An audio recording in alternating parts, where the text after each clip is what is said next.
제29장. 선지자 예레미야가 예루살렘에서 이 같은 편지를 느부갓네살이 예루살렘에서 바벨론으로 끌고 간 포로 중 남아있는 장로들과 제사장들과 선지자들과 모든 백성에게 보냈는데, 그때는 여고니아 왕과 왕후와 궁중 내시들과 유다와 예루살렘의 고관들과 기능공과 토공들이 예루살렘에서 떠난 후라.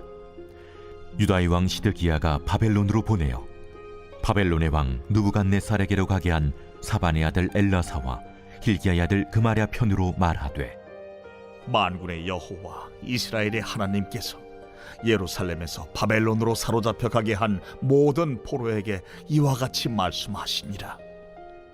너희는 집을 짓고 거기에 살며 텃밭을 만들고 그 열매를 먹으라. 아내를 맞이하여 자녀를 낳으며 너희 아들이 아내를 맞이하며 너희 딸이 남편을 맞아 그들로 자녀를 낳게 하여 너희가 거기에서 번성하고 줄어들지 아니하게 하라.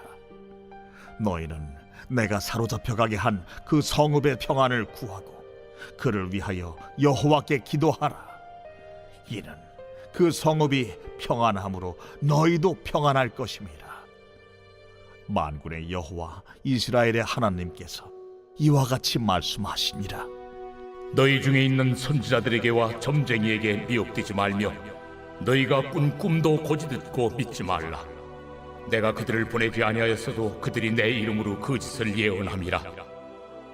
바벨론에서 70년이 차면 내가 너희를 돌보고 나의 선한 말을 너희에게 성취하여 너희를 이곳으로 돌아오게 하리라. 너희를 향한 나의 생각을 내가 아나니 평안이요 재앙이 아니니라. 너희에게 미래와 희망을 주는 것이니라. 너희가 내게 부르짖으며 내게 와서 기도하면 내가 너희들의 기도를 들을 것이요 너희가 온 마음으로 나를 구하면 나를 찾을 것이요 나를 만나리라. 나는 너희들을 만날 것이며 너희를 포로된 중에서 다시 돌아오게 하되 내가 쫓아 보내었던 나라들과 모든 곳에서 모아 사로잡혀 떠났던 그곳으로 돌아오게 하리라.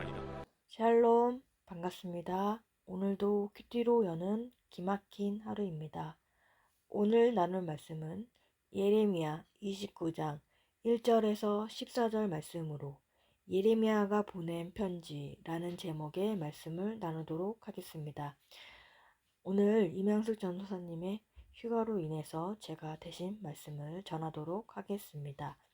오늘 말씀은 주전 598년 이후 바벨론에 끌려간 포로들에 관한 예레미야의 편지라는 것으로 밝혀집니다.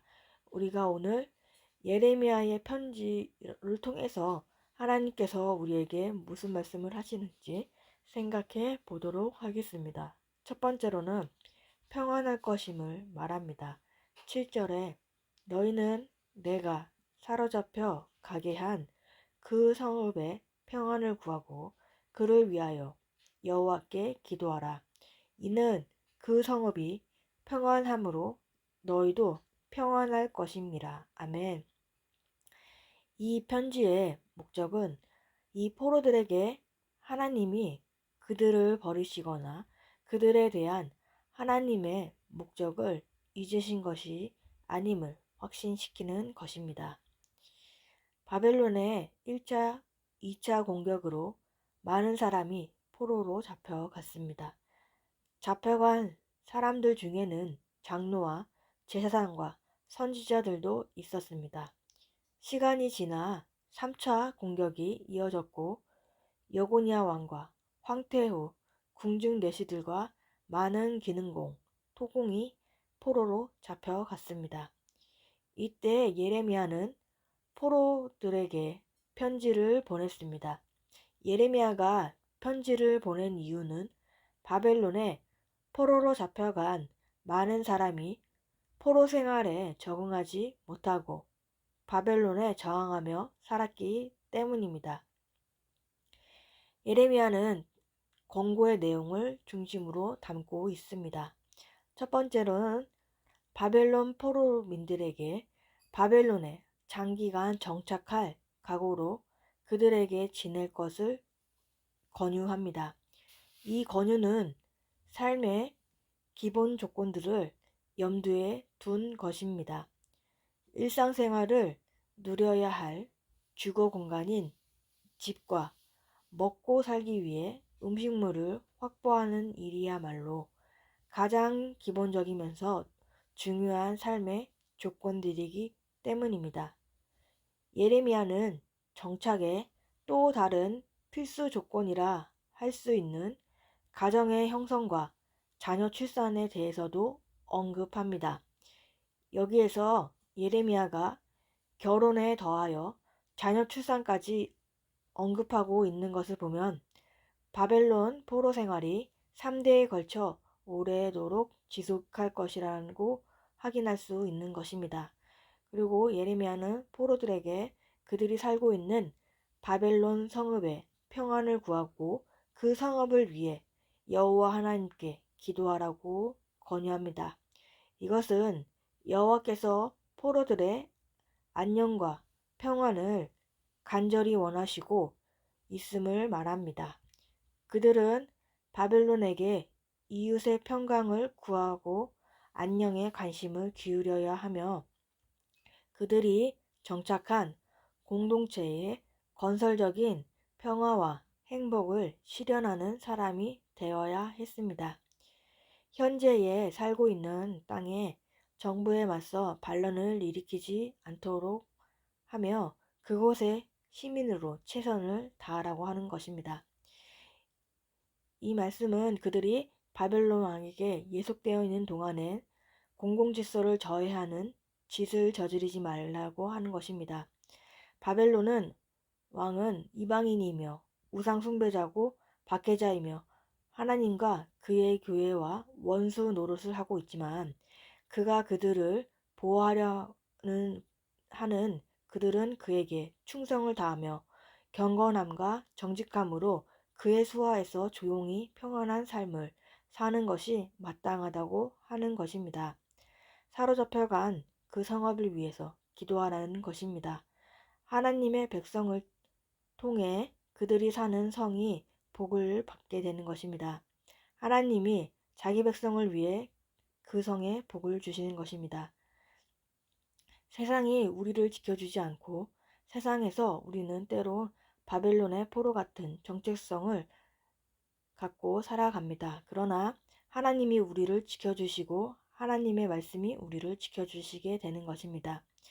바벨론이 평안해야 우리가 평안하다고 말씀하십니다. 어떠한 상황과 환경에서도 하나님의 계획을 신뢰하면서 평안한 삶을 살아야 합니다. 우리에게 주어진 환경 가운데 불평하지 않고 순종함으로 평안을 구하는 우리들이 되기를 바랍니다. 적용 질문으로는 우리가 지금 주어진 환경에서 불평하지 않고 순종함으로 평안을 구해야 할 것은 무엇입니까? 하나님께서 우리에게 계획하신 말씀을 신뢰하면서 지키고 있습니까? 두 번째로는 거짓 선지자와 점쟁이에 미혹되지 말라입니다. 8절에 만군의 여호와 이스라엘의 하나님께서 이와 같이 말하노라 너희 중에 있는 선지자들에게와 점쟁이들에게 미혹되지 말며 너희가 꾼 꿈도 고지 듣고 믿지 말라. 아멘. 임박한 미래는 결코 피할 수가 없는 것입니다. 그러나 그들 가운데 있던 예언자들과 점쟁이들은 그렇게 말하지 않습니다. 하나님께로부터 메시지를 받았다고 주장하며 비현실적인 꿈을 꾸도록 하는 거짓 선지자들의 말을 믿지 말라고 합니다. 포로 생활에서도 유혹은 있습니다. 하나님께서는 그들을 보내지 않았고 그들은 여호와의 이름으로 거짓을 예언하는 거짓 선지자들입니다. 그들이 너희를 속이리라. 비록 그들이 나의 이름으로 예언할지라도 너희에게 거짓을 예언함이라. 그들로 너희를 속이지 못하게 하며 너희 스스로 속임을 당하지 않도록 하라라고 하십니다. 우리의 영혼을 보존하려면 진리의 말씀을 갖고 있으면서 미혹에 넘어가지 말아야 하는 것입니다. 또한 하나님께서는 너희가 꾼 꿈도 신경을 쓰지 말라 하십니다. 하나님께서는 백성들이 신비하게 여기는 꿈과 환상에 대해서 경고를 하고 있습니다. 백성들은 무슨 꿈이라도 꾸면 온통 거기에 정신을 쏟게 되는 것입니다. 즉 거짓 예언자들은 꿈은 너희를 위해서 조작된 꿈이라 말씀하십니다. 왜냐하면 그들은 백성들이 원하는 꿈을 꾸기를 바랍니다. 그들은 그렇게 하여서 자신들이 원하는 꿈이 잠속에 나타나게 하는 것입니다. 왜냐하면 꿈이라도 근거를 잡아 백성들을 설득하고 그래서 속일 수 있기 때문인 것입니다. 또 거짓 예언자들은 이런 거짓된 것을 예언하는 것은 백성들이 좋은 일만 예언되기 바라기 때문에 거짓으로 예언을 합니다.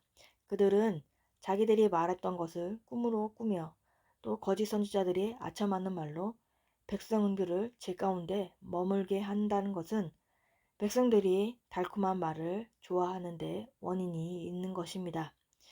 백성들은 또 예언자들에게 은근한 태도로 비유를 맞춰주므로 그들의 입에서 또한 좋은 예언이 나오기를 또 바랬던 것입니다.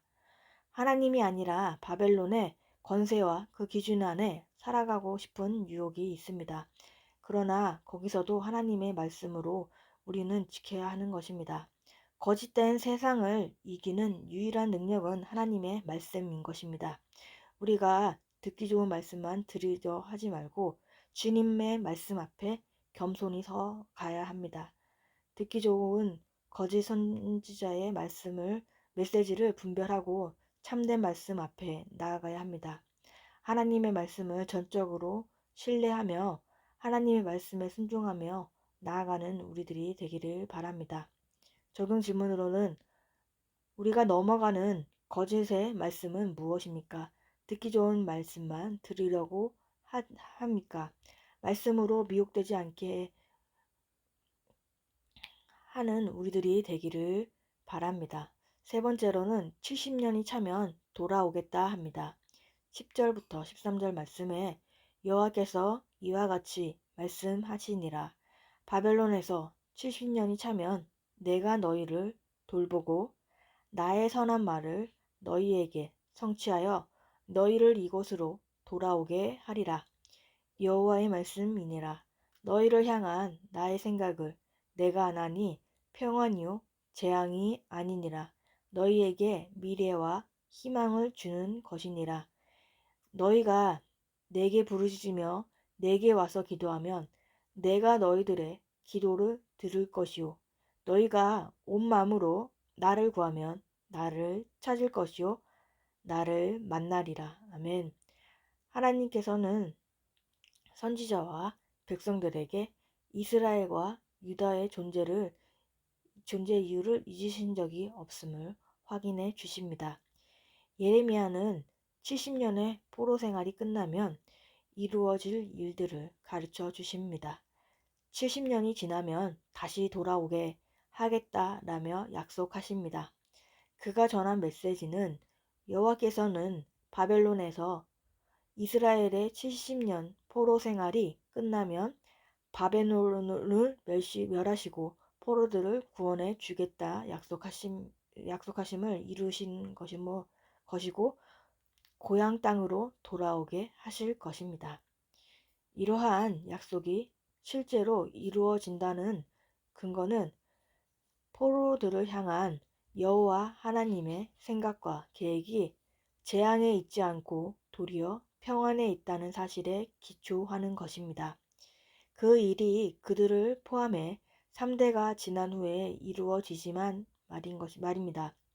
유다의 죄가 엄중히 심판되며 동시에 하나님의 주권적 회복에 대한 강력한 메시지를 말하고 있습니다. 나의 선한 말을 너희에게 실행하여 너희를 이곳으로 돌아오게 하리라. 하나님께서 계약하신 약속을 실행하실 것입니다. 포로 생활이라는 재앙 속에서도 하나님께서는 하나님의 백성들을 위한 선한 계획을 갖고 계십니다. 이는 유다에게 장래의 소망을 주기 위한 것입니다. 하나님께서 포로 생활이라는 현재 상황을 뛰어넘는 하나님의 주권을 행사하실 것입니다. 하나님께서 계획하시는 유다의 미래는 현재의 포로 생활에서 백성들이 겪는 절망을 뛰어넘게 되는 것입니다. 12절과 13절에서 하나님과 포로들이 맺게 될 사람과의 소통의 관계, 곧 부르짖음, 기도, 구함과 들어주심, 찾음, 만남의 응답으로 요약되는 관계를 말하고 있습니다. 하나님의 선한 계획에 포로들이 동참하기 위해 오직 그들은 하나님께 부르짖으며 와서 기도하면 되는 것입니다. 그러면 하나님께서는 그들에게 응답하신 것입니다. 신명기 4장 29절에 이렇게 말합니다. 그러나 내가 거기서 내 하나님 여호와를 찾게 되리니 만일 마음을 다하고 뜻을 다하여 그를 찾으면 만나리라 라며 말씀하십니다. 포로들이 부르짖고 기도하면서 여호와를 찾으면 여호와께서는 기도를 들어주시고 그들을 만나 주실 것입니다. 그들과 온전한 사귐과 소통의 관계를 회복하게 하시는 것입니다.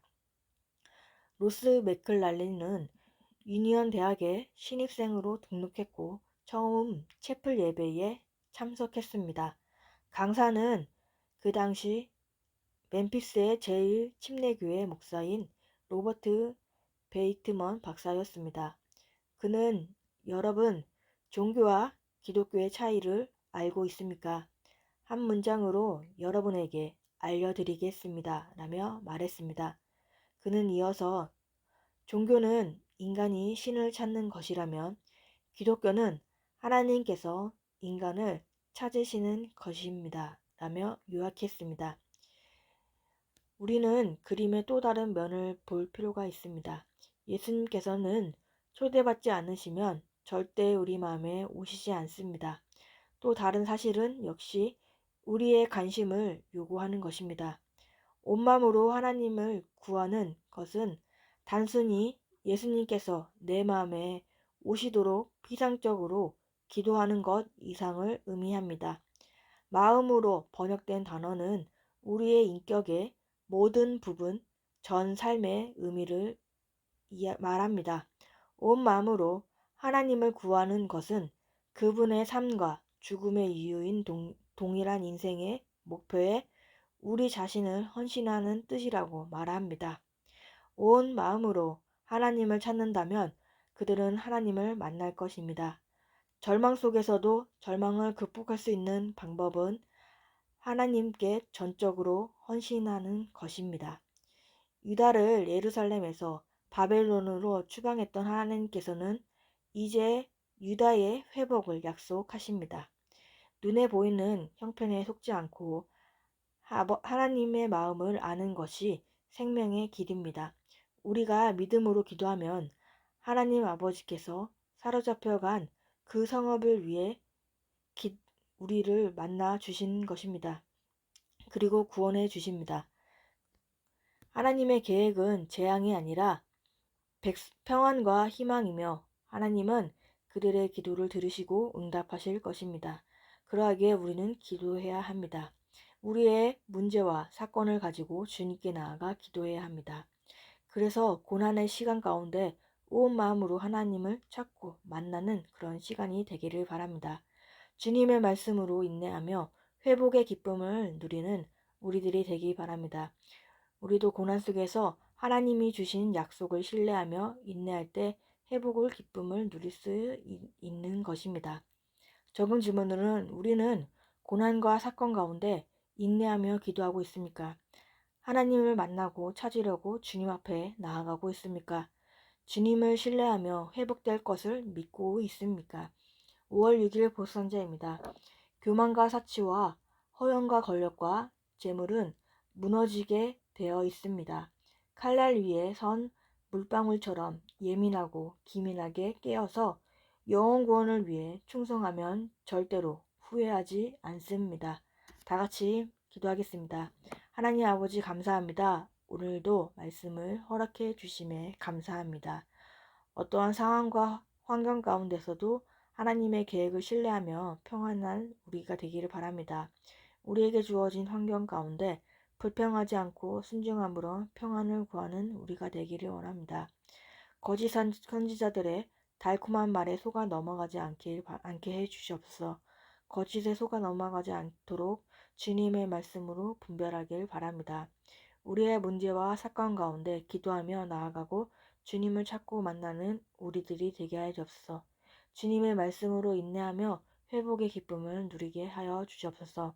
우리를 향한 주님의 계획을 신뢰하며 그 약속을 믿고 주님이 회복시킬 것을 믿으며 나아가길 바랍니다. 다음 세대들에게도 하나님의 말씀이 임하게 하여 주옵시고 말씀 가운데 잘 붙어서 살아가는 다음 세대들이 되게 하여 주시옵소서. 오늘도 말씀으로 살아내는 하루가 되게 하여 주옵시고 주님의 은혜를 부어 주옵소서. 예수 그리스도의 이름으로 기도합니다. 아멘.